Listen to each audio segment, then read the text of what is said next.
Ibars, where did your numbers arrive?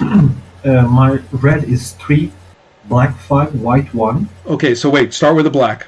Okay, black Add 5. that number to wits. It's 14. Go to the table for power. Okay, so it's deep authority among the dregs, lowlifes, and criminals. That's right. Now, deep authority is a very important point. Notice that there's formal authority and deep authority. Formal authority is that it is something that has been formalized through some acknowledged office, some acknowledged rank or position. Deep authority means they just do what the fuck you say without that kind of position. Yeah. So you are feared, known, respected, and obeyed throughout that sector of society. Cool. All right. And so all of a sudden we now see that Gordon's character and Ibar's character, even though they have the same traits, are turning into two very different people. Mm-hmm. And so then for reputation, or the way you handle yourself socially, take the white die and add into it.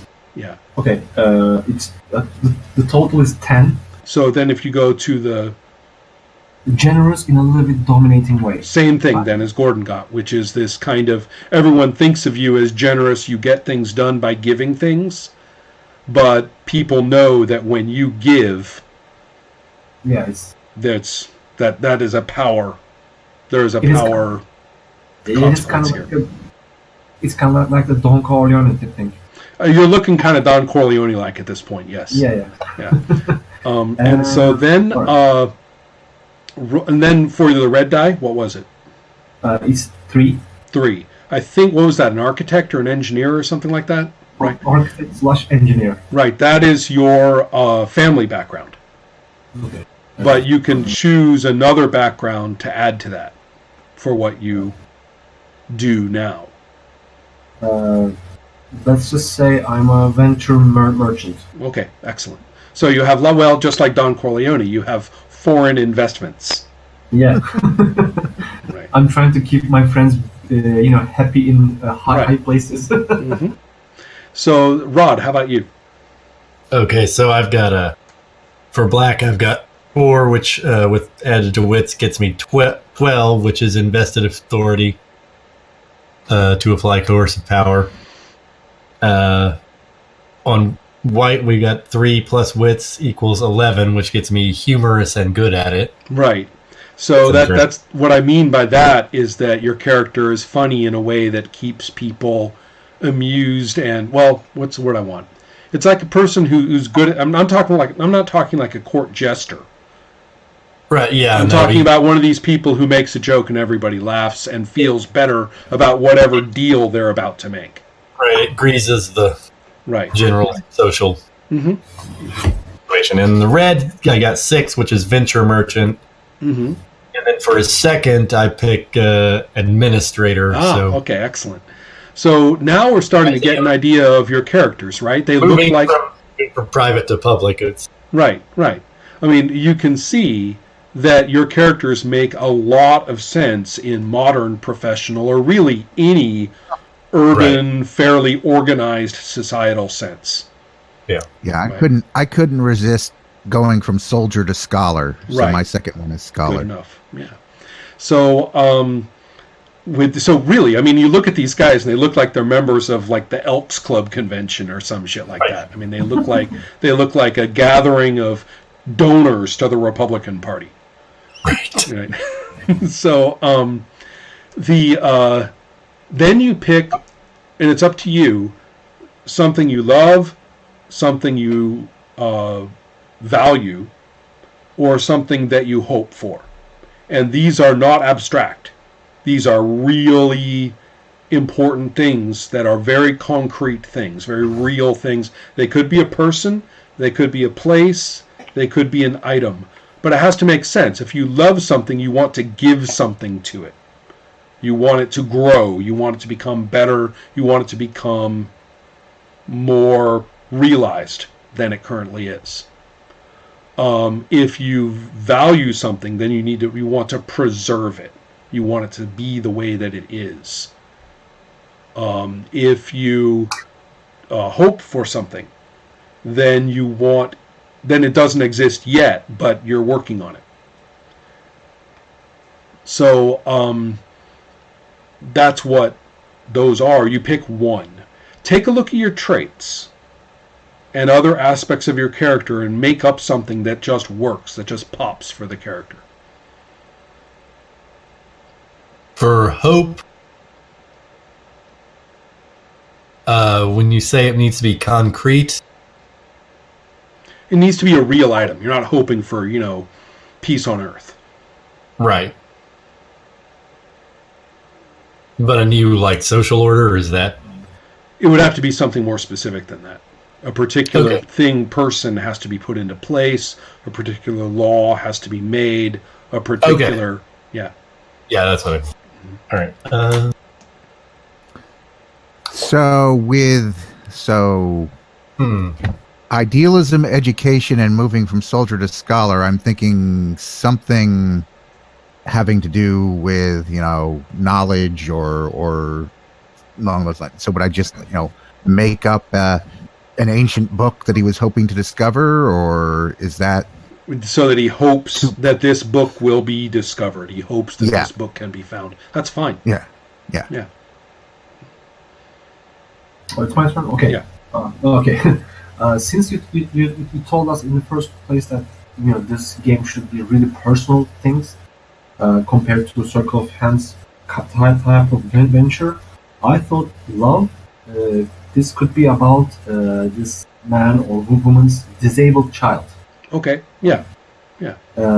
Value. He wants to hire. No, that's only one. You only pick one. Oh, okay. Sorry. Yeah. So you just love this particular child.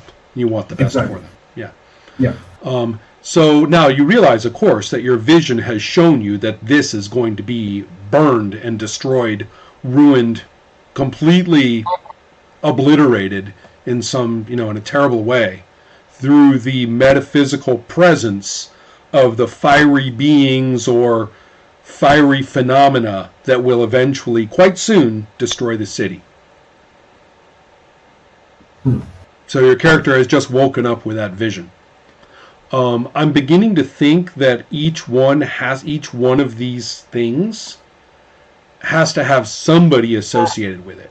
It either is a person or there's a person involved. But I don't know yet. I don't know. I'm not sure. So, but anyway, so therefore I, as the GM, go and roll my dice. And let's see if I can remember how this works. Yes. The adversary's goal, the being that you will encounter as a thinking, acting, forceful enemy, is... you wouldn't know this until we started playing, but I'll just tell you. When you perceive it, because nobody else can perceive it, but when you perceive it, you will see it as whoever it's possessing. You will see their skeleton that is just still, it's like the skeleton is burning and the body is made of flame. So they're Ghost Rider-like, right? And then also its goal is to desecrate. It's the actions that this person is taking, the activities that involve the book, the child, and the law, or whatever it was you were talking about, Rod. The activities that surround those are being corrupted and ruined. They are turning into a desecration of holy things in the city. It also gave me a 4, so whatever that means in terms of the Armageddon clock, because I don't know yet, but whatever that means, it's a 4. Oh, I do know it gets a special power because of the skeletal thing, and I also look for its highest value that I rolled, and that becomes another power that it has. So this thing has 2 special powers. And the special powers are going to be really, really bad. So I have a pretty good idea of my fire elemental, fire demon being and exactly how to come up with the adventure, I don't know yet. But something. I'll come up with something about how to manage this. Failure to deal with this, or this thing poses direct danger to your loved thing, your value, your thing. Its first danger is that it's going to destroy that thing. The second danger is that it will advance the Armageddon clock by 4. So we don't know if it's going to get a 4, but it might. I mean, we don't know if that number is going to get applied to the clock, but it might, unless you can make that not happen. And then, so those are a couple of things. And then, if you use lots and lots of magic, you have to spend charm. Just like Circle of Hands, it's rated in 1 to 3. And so for brawn, but here you're spending charm. And you will get 1 back at the end of the session if you lost any, but you won't get any more back. Anything you spend above 1 is lost permanently. Right. Charm, in this sense, in order to use this magic, you have to spend a lot of time with the items that are important to the city. You have to go off to one of the holy sites or the old historical sites. You have to go sit under the obelisk, the big, weird statue. You have to go do strange things or be involved or dig up something or find like an ancient item from one of the old churches and carry it around. And so you're doing that. But to do that, you have to throw yourself into a state of mind that's going to neglect things. It's going to cause trouble for you socially. You're going to become a much more distracted, much more ineffective person socially. In case you want to do more magic and you don't have the charm for it, or you don't want to lose the charm, you can roll on that table instead. 1 time. But we're still not per vision. You're still picking a different character, right? Right. So we're not. So, well, here's the thing. Yeah. If your character loses the thing that they love or cherish, then that character can't be picked. You can't play that character again next time. But someone else might, but you can't. You can't. Unlike Circle of Hands, you're allowed to play the same character again if you want. But you can't if they lose that thing. If they lose that thing, then they gain points for magic that don't diminish. In other words, they're more powerful in magic now. Wow. But they're heartbroken, however. Right. And are never going to they're never going to value or love or, hope for things again. That's gone. That side of them is gone.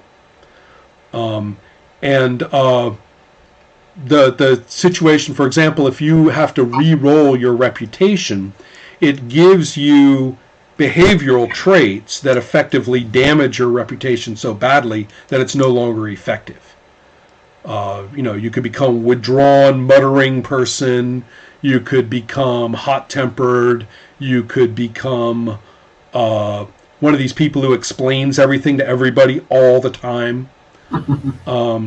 And so that you still would be, for example, nominally the head of your family, for example, but it's not like you're really exerting power that way anymore. Right. And so you or somebody else could just have taken over your role in that form of power, and you're still around, but people just pay attention to them and not to you. Mm-hmm. It has to do with things you lose. You lose money, you lose your house, you lose this, you lose that. There's things that you lose. So basically, by using lots of magic, you're destroying your character socially. Wow. And also gaining habits, perhaps, depending on what you've chosen to do, that make you a much more difficult person.